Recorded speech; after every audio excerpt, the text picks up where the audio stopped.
Yes, folks. One Nation's New South Wales leader, Mark Latham, has slammed the new LGBTIQ networks that have been set up in the public service as being an utter sham, and rightfully so. Now, these diversity quotas, which is just another way of saying affirmative action, which really is just another way of saying cultural Marxism. So why don't they call it that and be done with it? But first, let's celebrate something. Let's celebrate the fact that March 15 was cancelled and we didn't have to go through Jacinda Ardern's vomitous virtue signalling, at least for one day. Yes, coronavirus won the day, and Jacinda finally came down hard on it, which ironically came a day after Trump came down hard on it. But of course, she didn't mention that.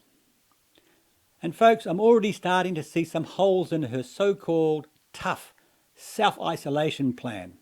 Have a look.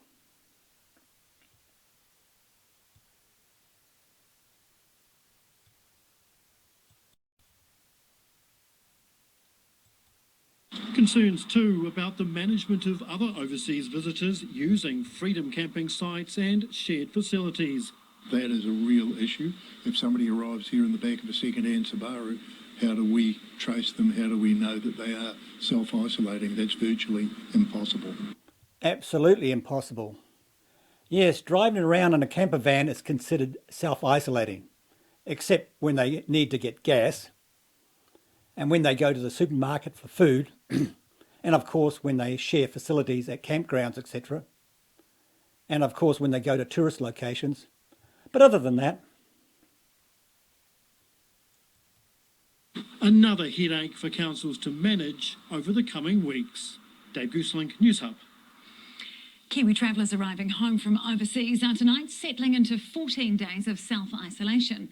And while many of us understand why it's necessary, some are confused as to what the guidelines are and how self-isolation works. Here's Holly Karen with the details.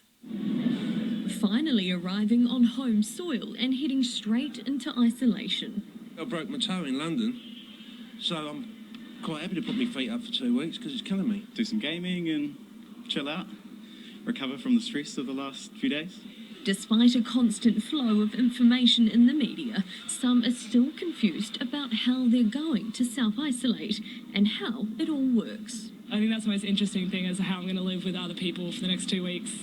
Yeah, I still haven't quite figured out that one. I think I'm meant to stay in my room a lot. They told me to stay 2 weeks inside my home and I cannot go outside. The guidelines set out by the Ministry of Health are limit contact with people, avoid visitors to your home, and food deliveries are allowed. And when living with others, do not share dishes, utensils or linen. Keep shared time to 15 minutes and keep a 2-metre distance. keep a 2-metre distance. Now, how's that possible in small, crowded flats and backpacker hostels? And for those confused about how to get to their house once they've arrived in the country, it's just common sense. You may, of course, use public transport, of course. So you can self-isolate in crowded buses. Including internal flights. Once you arrive in New Zealand, if you are asymptomatic, for the sole purpose of returning to your home or wherever you intend to self-isolate. Authorities are stressing the importance of the extreme measures. This is a high-trust arrangement, and I have great confidence in the trustworthiness of many people. Many people. How many is many? You'll notice he doesn't trust most people. There is good news. If you are self-isolated, you don't have to stay indoors. The Ministry of Health says it's safe to go for walks, runs and bike rides, as long as you keep a safe 2-metre distance from other people. So it's not self-isolating at all, is it?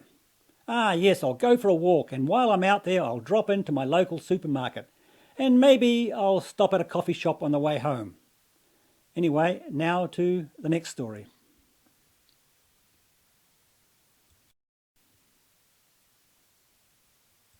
It was there and there in all strength, about some of the absurdities going on inside the New South Wales Public Service, the wokeness, the diversity quotas, all the... And this is going on in ScoMo's so-called Conservative government. rest of it here. We'll show everyone in order what your tweets were, but take us through what you found here. Well, you'd have to think that the average taxpayer would expect the New South Wales government to recruit the best people for the job, regardless of race, gender and sexuality, and not think that sexuality's got anything to do with doing a good job in New South Wales. Our school results are the fastest falling in the world. We've got massive problems with the economy. We've got 75,000 kids at risk of significant harm who don't get face-to-face contact. I mean, a massive range of government problems. So why would you be employing people on the basis of their sexuality? In the era of Me Too, how does that make any sense? So I asked the government to justify the fact they've set up new LGBTIQ networks in each of the workplaces and departments and agencies of the state government. Why are you doing this, and how does this improve productivity? Because I get Well, it doesn't, does it? It's not designed to. It's the long march through the institutions. a lot of feedback just about every day from Christians and heterosexuals who work for the New South Wales government saying this is divisive and exclusionary. We're left out of all this, you know. They have the unveiling of the rainbow flag and the rainbow cupcake ceremony and we're left out. So it's divisive and it's not inclusive at all. And they fired back to say a world-class public service reflects the diversity of the community it serves. And I was in the estimates with the Treasury bureaucrats, so you think it wouldn't be working on LGBT alphabet stuff, they'd be working on the economic realities we discussed earlier on. And I said, well, if a world-class public service reflects the diversity of the community you're serving, how many homeless people, unemployed, public housing tenants, low-income people have you employed just so you can reflect their diversity? And they said none. Yes, because they aren't the in crowd at the moment. They aren't the latest so-called victim group. And then one of the pointy heads Pointy heads. pipes up to say, oh, yeah, well, we can talk to them, we can consult with them. Oh, well, OK, let's go through that. How many of the unemployed, homeless, public housing tenants and low income have you consulted with? None. Yeah, exactly. So this is just a sham, isn't it? Absolutely. A complete and utter sham at the hands of Don Harwin, who's orchestrated this stuff. It's divisive, it drives down productivity, it's a distraction from their real work. And there's a whole bunch of people who are left out. Christians, heterosexuals. Yes, definitely not the in crowd. Homeless people, low income, unemployed, public housing tenants. It's a very, very select group in the alphabet. But if you're the CH part in particular, Christian and heterosexual, it's no go. Well, I mentioned this when we were going through, we looked at over a month every single word, literally, that had been said on the ABC over an entire month. And, clearly they talked about gender more than they talked about war veterans. They talked about, you name an issue more than other ones. And I made the point then, which I repeat now, which is there's this whole industry of people who want to cut us all up into slivers, but then make value judgments about which slivers matter. Which minority matters? Which minority should we bring into the tent? Which one should we bend over for? Which one should we bend over for?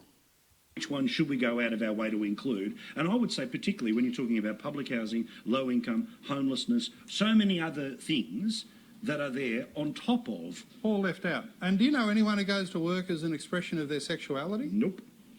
Nope. Or their race or their gender? I mean, people go to work to do their job.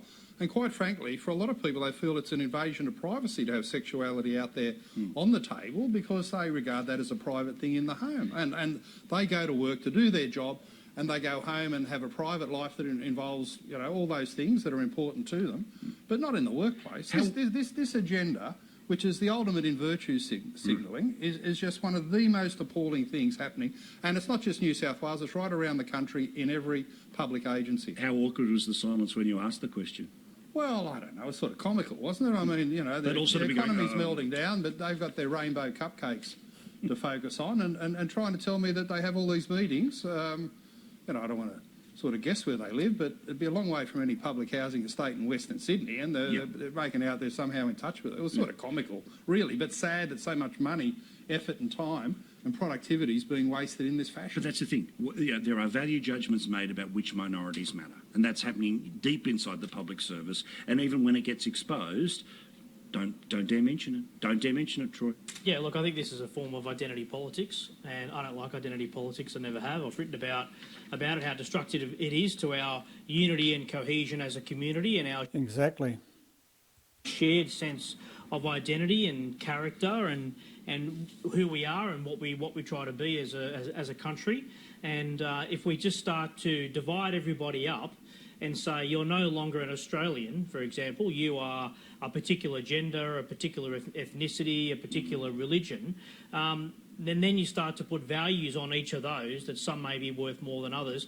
It's a very, very dangerous, and it actually can have the impact of fracturing society, and people then will start to think, well, I don't have much in common with someone who is of a different gender or a different sexuality or a different ethnicity.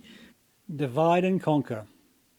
So this is a very slippery slope and a dangerous one for community cohesion, I think. Karina, the logic, of course, behind the diversity play is that there are huge swathes of government, business, you name it, that were 30 years ago a closed shop to the alphabet, racial groups, all the rest of it here. Well, those doors have been well and truly opened. Discrimination in any form is illegal in every form, but the overcompensation that is happening now seems to me to be, beyond a tipping point where they're making their choices about which slivers matter. Well put. It's no longer about diversity, it's now about exclusivity. Yeah, absolutely. And, whether you belong to a certain group, therefore you might be treated differently. It's not about making people feel comfortable in the workplace, but as you said, dividing people up and causing that division is not good, and propping up certain groups above others, making some employees feel more valued than others. That's not what we want to see in any workplace, certainly not in government, in the public service. We want to see public servants actually doing their job of being paid taxpayers' dollars to improve our states, our nation, not to be pursuing some kind of activist agenda which could...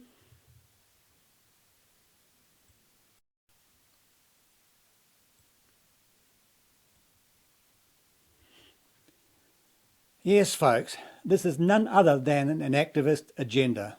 This same LGBTIQ group has taken over schools and is now marching through other government departments.